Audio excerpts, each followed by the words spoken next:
Hi అండి, welcome to my channel. నేను సత్య. ఈరోజు పిండి ఎలా కలిపితే చపాతీలు బాగుంటాయో సార్ చూద్దాం. సరేనండి, చపాతీల పిండి తీసుకున్నాను నేను. సరేనండి, పిండి ఎప్పుడైనా కానీ కొన్ని నీళ్ళు వేసుకుని మాత్రం కలపాలి. ఒకేసారి నీళ్ళు వేసి కలిపేయకూడదండి.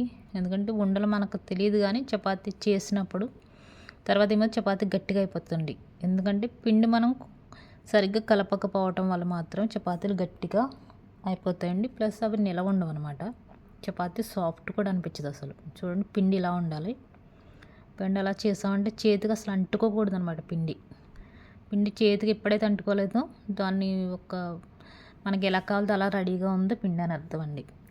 బాగా కలపాలి. పిండి ఎంత బాగా నొక్కితే అంత బాగా సాఫ్ట్గా చపాతీలు వస్తాయి. చపాతీలు మనం చేయటం అయితే అందరూ చేస్తారు, కానీ చపాతీ ఎలా ఉండాలంటే మనం 2 days తర్వాత తిన్నా కూడా చపాతీ సేమ్ అదే టేస్ట్లో ఉండాలి. ప్లస్ సాఫ్ట్గా ఉండాలండి.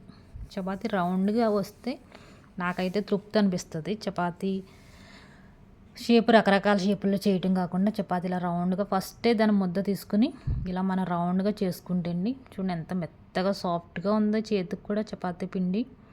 దాన్ని ఏం చేయాలండి, మనం రౌండ్గా చేయాలండి. చపాతీ పిండి ఫ్లోర్ మీద డైరెక్ట్ వేసి మనం చేసే కంటే ఇలా డబ్బాలు డిప్ చేస్తే పిండి ముద్దని మనం డైరెక్ట్ పిండిలోను, నేను ఎవరైనా దగ్గర కూడా ఇలాగే చేస్తాను నేను పని చేసే చోట్లో. ప్లస్ ఏమవుతుందంటే అది చపాతీ మనకి ఎంత చెమ్మ ఉంటే అంత చెమ్మ అంత సరిపడిగా అంటుకుంటుంది అనమాట పిండి. లేదంటే మనం డైరెక్ట్ పిండి మీద వేసేస్తే చపాతీ మీద పిండి ఏమవుతుందంటే చపాతీ చేసేసిన తర్వాత ఎక్స్ట్రా పిండి చపాతీకి అంటుకుని ఉండిపోతుందండి. అది మనం ప్యాన్ మీద వేసినప్పుడు సైడ్కి వెళ్ళిపోతుంది. అది వేగిపోయి బాగా నల్లగా అయిపోతుందండి. అది ఏమవుతుందంటే చేదుతనం వచ్చేస్తుంది అనమాట. అది చపాతీకి కూడా అంటుకుంటుంది. దానివల్ల ఏమవుతుందంటే చపాతీ ప్యాన్ కూడా తొందరగా పాడైపోతుంది. ప్లస్ చపాతీ చూడటానికి కూడా బాగోదండి. మనం చపాతీ బాగా ఎలా పొంగుతుందంటే చపాతీ ప్యాన్ బాగా వేడెక్కాలి. బాగా వేడెక్కడం వల్ల ఏమవుతుందంటే చపాతీ ఒకేసారి బాగా వేడెక్కిన తర్వాత మనం చపాతీ వేసిన తర్వాత మనం ప్యాన్ని స్టవ్ని ఏం చేయాలి, మీడియంలో పెట్టాలండి. మీడియంలో పెట్టిన తర్వాత 20 seconds మళ్ళీ దాన్ని టర్న్ చేయాలి.